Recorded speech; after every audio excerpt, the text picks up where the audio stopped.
est-ce que certains d'entre vous, est-ce que certaines d'entre vous se rendent compte que communiquer est vraiment quelque chose qui leur pose problème, quelque chose qui les perturbe? Est-ce que vous savez que le meilleur outil pour apprendre à communiquer, je ne fais la publicité de personne, je vous rassure, je partage juste avec vous les outils pour apprendre à communiquer.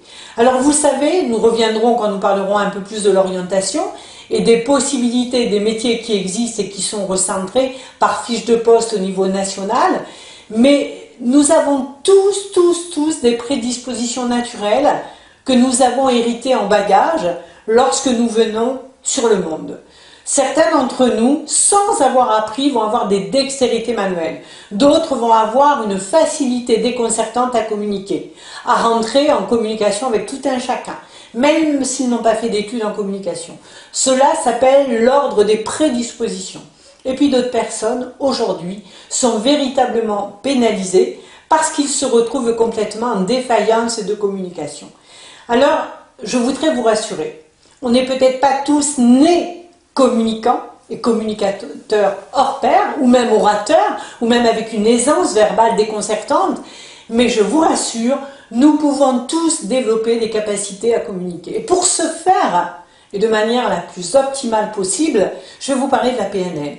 La PNL est un outil, un vaste outil, qui a effectivement, je pense, des lettres de noblesse aujourd'hui, même s'il a encore défrayé les inquiétudes et certaines psychoses quand elle est rentrée chez nous en France, mais aujourd'hui je pense qu'elle a pu avoir ces lettres de noblesse. La PNL est un outil extraordinaire pour développer des capacités à communiquer. Aujourd'hui, je vous rassure, la communication est aussi un ensemble de techniques que vous pouvez tous apprendre pour améliorer votre capital de vie, votre harmonisation dans vos relations interpersonnelles, quand vous allez produire une conduite de réunion, quand vous allez vouloir vous affirmer dans les relations professionnelles, quand vous allez pouvoir être beaucoup plus médiateur parce que vous voulez être dans la résolution de problématiques, quand vous allez vous affirmer, quand vous allez apprendre à dire non.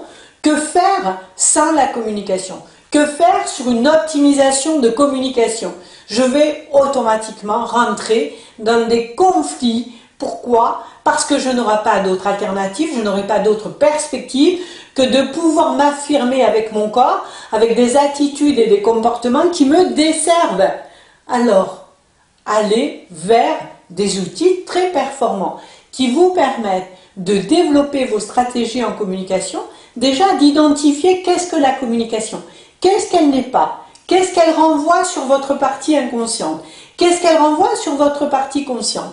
Et plus vous allez identifier l'ensemble de cette cause qui fait que votre communication a un certain type, certaines stratégies, vous allez pouvoir vous rendre compte qu'une fois que vous aurez fait cet état des lieux, vous allez développer, grâce à la PNL et à d'autres outils. Je vous parle de la PNL car c'est un outil de développement personnel qui est vraiment très efficace pour développer les capacités à communiquer, quelle que soit notre issue et nos prédispositions. Et une fois que vous aurez développé la communication dans toute sa beauté, dans tout son art, vous allez vous rendre compte qu'on n'a plus besoin d'avoir des comportements défaillants pour pouvoir dire à quelqu'un stop, non, oui, et d'arriver à poser dans deux mondes différents des tremplins, des liens, des ponts qui nous permettent d'appréhender autant une différence qu'un point de vue et que des concepts complètement différents entre nous. Donc apprendre à communiquer, c'est vraiment quelque chose que je vous préconise, que je vous recommande, quels que soient les besoins que vous pouvez avoir, quels que soient les lieux d'intervention, nous sommes des êtres de communication.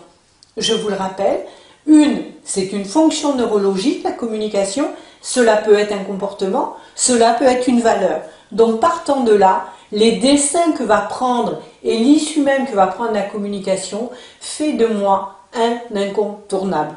Une personne qui sait communiquer, c'est une personne qui va être beaucoup plus dans les zones d'équilibre et qui pourra s'affirmer avec beaucoup plus de sérénité qu'une personne qui est appauvrie par les mots. Et là, une véritable stratégie communicationnelle, plus une sémantique et un champ lexical qui est un peu élargi, va vous permettre d'avoir des mots justes, des fonctionnements et des stratégies internes qui vont vous permettre de rentrer beaucoup plus facilement dans un échange qui va capitaliser deux univers différents et qui va nous permettre d'avancer ensemble, quelles que soient les différences fondamentales qui vous caractérisent avec les autres. À très vite sur la communication, deuxième étape.